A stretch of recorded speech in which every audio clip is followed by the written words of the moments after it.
Hello everybody, it's Dr. Buzz, the Stress Doctor. And today I want to go over with you 5 ways that affect your emotional and mental health. Now, in understanding that, please jump on board and listen to my method. Be your own stress doctor. One of the key definitions besides the word stress, right? Stress is like pressure, bending something, smashing something, insult. Putting something or insult on something is stress. So when that happens to our body expresses to us something's not right. And many of us don't listen to the body it's pleading to you, please, no more, change it, do different, fix it, I'm stressed. Those are called expressions. So we're going to go through those expressions. We're going to talk about these 5 ways. Let's just go through the Dr. Buzz 7 buckets that can really cause insult or stress. Number 1, biological, which is also anatomical. Biological, anatomical. 2, psychological, which is also in the world of perception, your body's perception. Number 3, social. Number 4, spiritual. Number 5, functional. Number 6, structural. And number 7, occupational. So any of those buckets can bring stress into your world. And stress can affect any one of those buckets. So we all have our own measuring tools to try to understand, am I really stressed? Sadly, in the year 2021, people will say, oh, you're not stressed, man, it's all in your head. Well, you're damn right it's in your head. That's a large part of where these insults go, right? Is in your head. But we just can't always manipulate it to undo it because we're stuck where the insults continue to hammer us and we're just not catching that. We're not listening to our body. Or here's another one. It's happening in our head. Let's say the stress is coming from gluten. Gluten is in your body, right? It goes in your bloodstream. Let's say it breaks the blood-brain barrier. And let's say these bad toxins are now in your head. That could be causing stress. So when people are saying it's just in your head, that's not always great advice. It could be in your head, but how do you get those toxins out? Now, I have the answers for that a lot of times, right? I do a lot of science that helps people with these types of insults, but I just don't want people to think just by thinking through it or creating mental discipline just immediately alleviates or ameliorates stress. All right, so there are 5 ways it affects, stress can affect your emotional and mental health. Number 1, so I wrote these down. Number 1 is anxiety. Anxiety, people get anxious. Well, your body's supposed to be anxious. Your mind is supposed to be anxious. So you have areas of the brain, you have glands in the brain. You have your basal ganglia, which is your anxiety driver. You have your anterior cingulate, which is right down the middle of the brain, which is what makes people ruminate or get stuck. But it also allows people to not shift gears and then be focused on, making sure that they are safe. But when you are stressed, these areas can get an extreme amount of blood flow or too little blood flow. So it's hyperperfusion is too much, hypo, too little. And these areas really become impaired.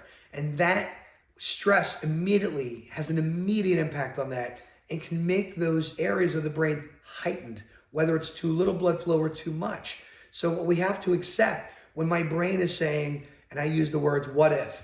What if I make this decision, things go bad? What if I don't make a decision at all? Well, then I'm going to lose out. What if I make a decision? Oh, but then my mom's definitely going to be right. The what ifs, right? So people suffer what ifs like crazy. So your anxiety, the worry, no control of the worry can wear someone out, can debilitate people, all based on stress. Because you have stress, does that mean you suffer anxiety disorder? The answer is no. So, you go to a licensed clinician. Hopefully they specialize also in integrative care because then he can draw the line between whether it's just stress that needs to be attended to or there's a comorbid anxiety or it's anxiety, not really stress. The next one, depression. Sad, hopeless, just kind of can't get up and do things that you were once doing. So when you have that, what I always use is this little kind of analogy, practical analogy is 3 days of chronic stress equals a 4th day of depression, where you just can't even get up and get going.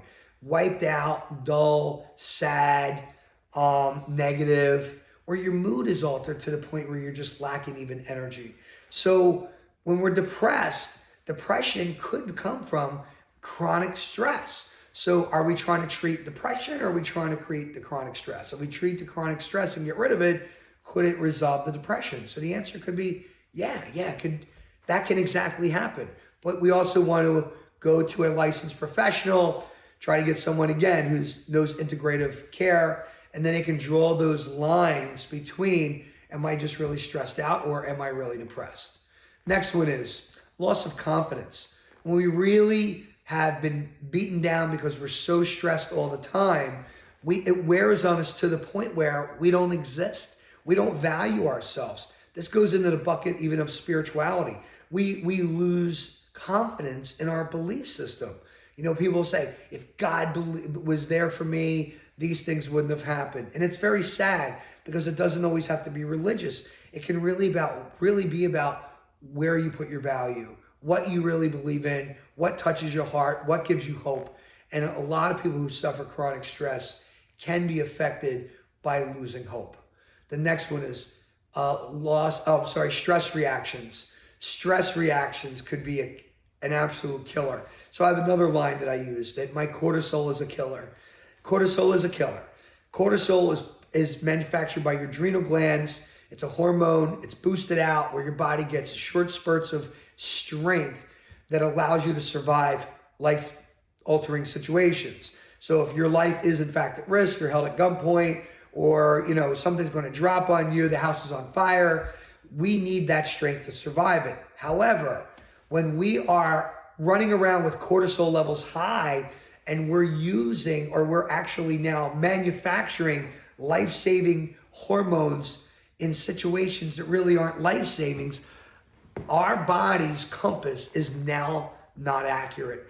It is our body is now saying to the endocrine system, hey, this is a life endangerment. We have to survive this or we could die. And meanwhile, you're running late for work. So unfortunately, we get these stress reactions that actually are not proportionate to the insult that the body's perceiving. Being late for work, now the guy in front of me is taking his time driving to work, but doing the speed limit, and I want to get out of my car and beat this guy up or smash his windows or whatever because he looks like he has all day with nothing to do and he's stopping me from getting work on time. These are called stress reactions. Very cortisol driven. If your adrenals, if your adrenals need a reset because they've been this way for so long, you are more at risk for having these type of stress reactions ongoing. Unfortunately, people that have this type of behavior, very commonly diagnosed with bipolar disorder, not necessarily true. If you want to know if it's bipolar versus stress reactions, go to a licensed professional, make sure they're involved in integrative care so they can draw and discriminate between the two. Lastly, stress can cause people to be suicidal. There's nothing more sad than knowing that someone feels so desperate and they feel so at risk and they lack so much confidence and they have such anxiety and depression to the point where their body, doesn't even have the adrenals anymore to even try to save itself. So the one thing that they have is they have the ability to try to not feel this way, which unfortunately some people end up killing themselves. So we have five insults, 5 ways, 5 reasons, 5 expressions that are trying to tell us we need help, something's not right. I want you to be your own stress doctor. We can talk about tools coming up. What do you do for this? But I really want you to listen to your body. When your body's trying to tell you something's wrong, you have to listen and you have to understand that it's time to make a change.